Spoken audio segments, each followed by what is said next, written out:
Au nom du Père, du Fils et du Saint-Esprit, un seul Dieu.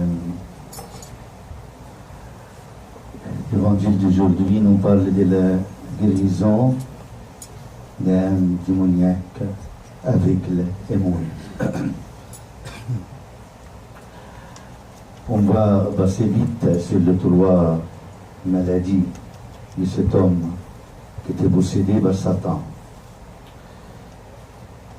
Démoniaque, c'est-à-dire un peu fou. Et quand les démons allaient pouvoir sur l'homme, sur l'être humain, sur ses pensées, ils lui altèrent complètement. Ils lui amènent très loin du chemin droit de Dieu. Ils lui amènent loin de la raison, loin de la sagesse. Et là, on peut dire que l'homme devient fou, devient démoniaque. Je vais vous parler de deux exemples de ce genre de type de gens. Dans l'Ancien Testament et dans le Nouveau Testament. Dans l'Ancien, il y a un roi très connu. Il s'appelle Nebuchadnezzar. Il avait les démons de l'orgueil et de la vanité. Un jour, il a dit, n'est-ce pas ici Babylone, la grande, que j'ai bâtie comme résidence royale par la puissance de ma force et pour la gloire de ma magnificence.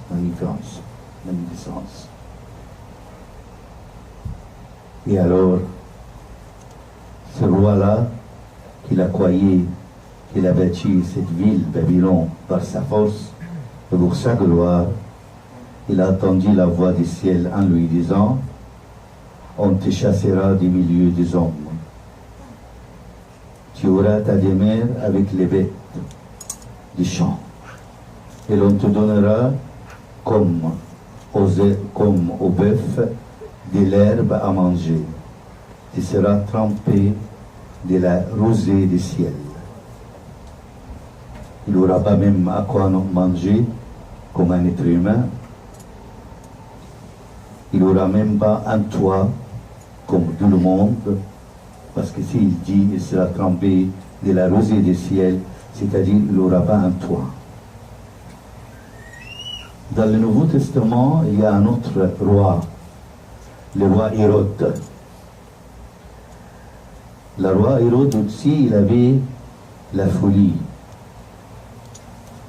Un jour, il est revêtu de ses vêtements royaux, des habits royaux, et assis sur son trône, il parle très fort.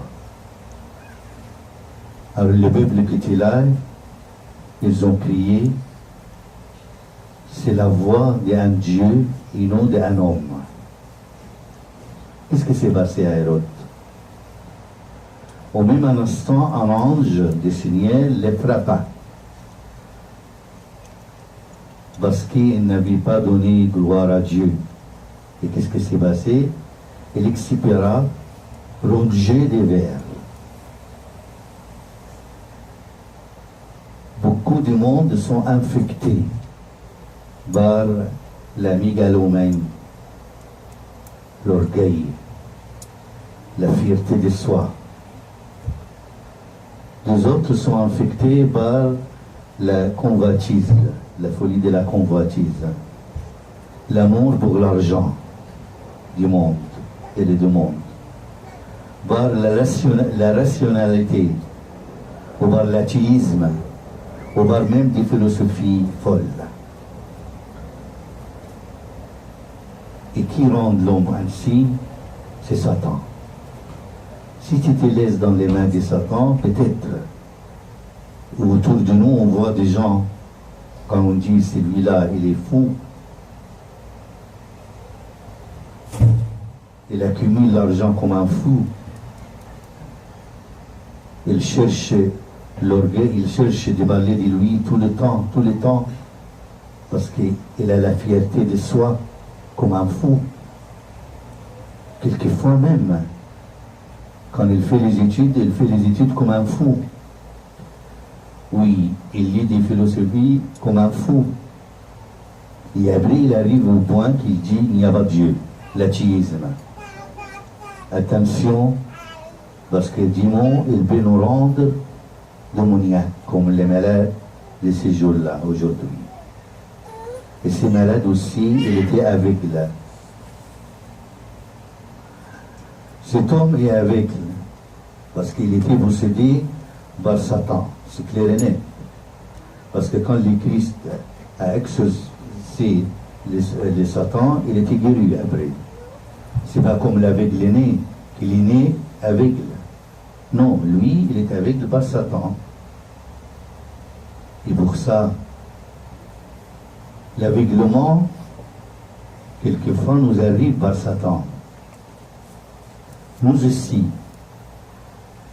malgré que nos yeux étaient éclairés par les baptêmes. Vous voyez, le jour du baptême, qu'est-ce qu'il dit à Bouna, les prêtres, c'est l'enfant ou c'est le grand qu'on baptise. Il lui dit, tu étais remplacé des ténèbres à la lumière. Tu avais le corps des ténèbres et maintenant tu as le corps des lumières. Et le Christ, il a dit, je suis la lumière du monde, il a dit à nous, vous êtes la lumière du monde. Vous imaginez? Bien sûr, le Christ est la lumière du monde dans l'absolu. Et nous, relativement, nous sommes la lumière parce que nous sommes des enfants de Dieu, parce que nous sommes baptisés. Et les baptêmes, c'est le sacrement de la lumière. Le sacrement de la lumière. Et pour ça, dans l'Église catholique, on baptise beaucoup quand? Le jour de la résurrection, la veille. C'est une joie dans l'Église catholique, on baptise. Et parce qu'il est baptisé, il est ressuscité des ténèbres à la lumière. Nous, tous, nous avons des yeux de lumière, des yeux spirituels. Et ces yeux-là spirituels, c'est la chose la plus précieuse que nous avons. Alors, méfions-nous de Satan. S'il nous pénètre, et s'il brouille notre vision, vous voyez, ça va arriver à nous, malgré que nous avons des yeux qu'on voit. Un jour, le Christ, qu'est-ce qu'il a dit aux pharisiens? Il a dit, si vous étiez aveugles, vous n'auriez pas de péché. Mais maintenant, vous dites, nous voyons. C'est pour cela que votre péché subsiste. Alors dans notre vie aussi, quelquefois nous sommes malades, comme cet aveugle d'aujourd'hui. Il y a des maladies d'aveuglement spirituel. Je vous donne quelques exemples. Celui qui ferme les yeux devant la vérité. Il y a la vérité, c'est clair et net, devant lui. Mais il ferme les yeux, il ne peut pas voir. Non, non, non. Ce n'est pas pour moi. Ah, Bouna, nous vivons en France.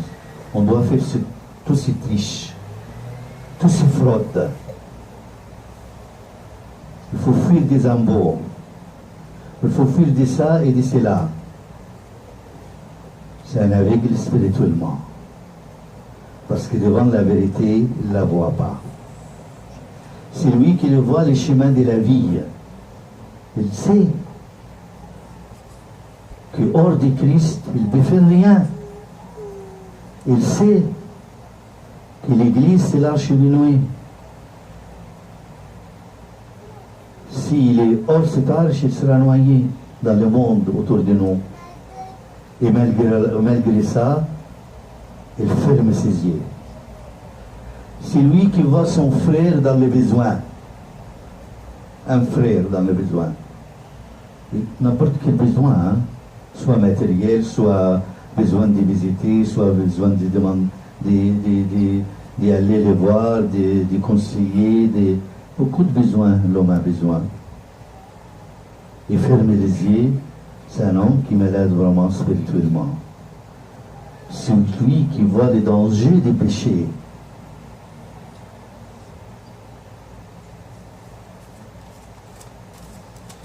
quelquefois, et c'est marrant, vraiment, l'homme, il sait que s'il commet ses péchés, il sera maladie de ces maladies-là. Et malgré ça, il devient aveugle complètement. Il va vers les péchés, il commet les péchés, et après il court pour faire des analyses de sang, pour voir s'il est séropositif ou non. Et après il oublie, il retourne. C'est pas un aveugle. C'est pas un aveugle spirituellement. Et finalement, c'est lui qui ne voit pas ses péchés. Il voit toujours les péchés des autres, les faiblesses des autres. Mais lui, non, il ne voit pas ses péchés. Et lui aussi, aveugle spirituellement. Méfions-nous de Satan. Nous avons des yeux illuminés par le baptême, mais on peut devenir des aveugles spirituellement si, comme je vous ai donné les exemples que je vous ai donnés, il y en a beaucoup d'exemples. Et finalement, cet homme-là, elle était muet. Sans l'Esprit Saint, nous restons toujours muets si nous parlions des millions du monde. C'est l'Esprit Saint qui nous donne la bonne parole. Parce que c'est clair et net. Par ta parole, tu seras jugé, et par ta parole, tu seras justifié. C'est ça qu'il a dit le Christ. Quelquefois, on ne fait pas attention à notre parole. Quelquefois, un mot. Aujourd'hui, le Christ parle dans le même évangile de la division dans les maisons, la destruction des maisons. Un jour, un mot peut détruire une famille, peut détruire une maison, peut détruire même une nation. Un mot. Imaginons là les types du Corée du Nord, un jour il vient, il est un peu fou, mais un jour Satan lui met un mot, il pousse le bouton de nucléaire chez lui, vous voyez quelle catastrophe sera dans le monde. L'Esprit Saint libère notre langue. C'est l'Esprit Saint qui est en nous, qui libère notre langue pour donner du mot nouveau spirituel. Et pour ça qu'on en a vu hier, on lui dit, ta langue, elle te ressemble. Tu es les disciples de Christ. Et nous. Est-ce que c'est vrai? Moi, quand j'étais jeune, en Alexandrie, au lycée, comme au lycée ici, on connaît les chrétiens. Et il est plus calme, il est plus poli. Il ne dit jamais des mots, comme on dit ici, gros mots. On le voit. Et maintenant, on ne le voit plus. Est-ce que ta langue dit que tu es chrétien? Tu as la langue. Et tu parles beaucoup, on parle trop. Oh là là. C'est les beaux qu'on parle trop, sans arrêt. Les téléphones, c'est vraiment les deux mots là, des modernes. On ne l'utilise pas, c'est lui qui l'utilise. Et pour ça, est-ce que ta langue montre que tu es moins ou tu as vraiment de bonnes paroles, des paroles spirituelles? Vous voyez, les disciples avant les Pentecôtes étaient des gens illettrés, des gens modestes, qui ne parlaient pas. Mais le jour du Saint-Esprit, le jour de Pentecôte, le Saint-Esprit est descendu sur eux, ils parlaient des langues. Chacun, il y avait du 12, du 15 de langues. Chacun, il comprend qu'est-ce qu'ils disent par sa propre langue. Vous imaginez les disciples. Pierre avant, il a régné le Christ. Mais le jour du Pentecôte, il a parlé. Vous voyez dans l'acte des apôtres, il a parlé de toute l'histoire dans l'Ancien Testament, jusqu'à l'incarnation du Christ, sa crucifixion, et après, qu'est-ce qu'il a? Il a baptisé 3000 personnes. C'est une bonne parole. La parole qui amène les gens vers le Christ. Comme il a dit l'Évangile, quelquefois, par vous, ou à cause de vous, on donne gloire au Dieu. Et à cause de vous, on maudit le nom du Seigneur. Et c'est ça arrive dans la société, spécialement ici. Quand les gens, tout le temps on parle, moi j'assiste sur ça. Nous sommes coptes orthodoxes. Notre église, l'église des martyrs. Tout ce que tu dis, c'est vrai. Mais toi, est-ce que tu témoignes de cette église forte, comme tu dis? Est-ce que tu témoignes de cette église qui a donné des sangs et des martyrs jusqu'au dernier moment? Ou tu vis ici comme même bas des athées? Moi, je vois quelquefois, j'ai beaucoup d'amis en France, des suicides depuis longtemps, et parmi des amis, il y a des croyants, des non-croyants. Quelquefois, les non-croyants sont beaucoup mieux que les croyants, malheureusement. Ça fait mal, n'est-ce pas? Ça fait mal. Alors, si aujourd'hui, mes enfants, elle était démoniaque, fou, elle était aveugle, elle était muette par l'effet de Satan. Ne laisse pas Satan. Ne laisse pas. Et soyez forts. Si toute la journée nous prions les paternités, on dit notre Père, on dit que ta volonté soit faite sur la terre comme au ciel. Est-ce que vraiment tu laisses la volonté de Dieu, tu diriges, ou tu cherches la volonté de Satan? Il y a des gens qui cherchent même.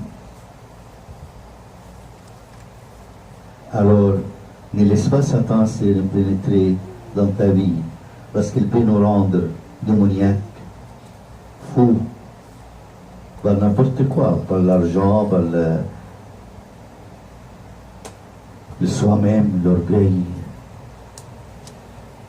par le convoitise, ou soit par le diable qui nous amène à l'aveuglement spirituel, malgré que nous avons des yeux qu'il est éliminé par le baptême, ou soit aussi Satan qui nous amène à être moins, même si nous parlions beaucoup, parce que notre parole vide sans spiritualité. À lui la gloire éternellement. Amen.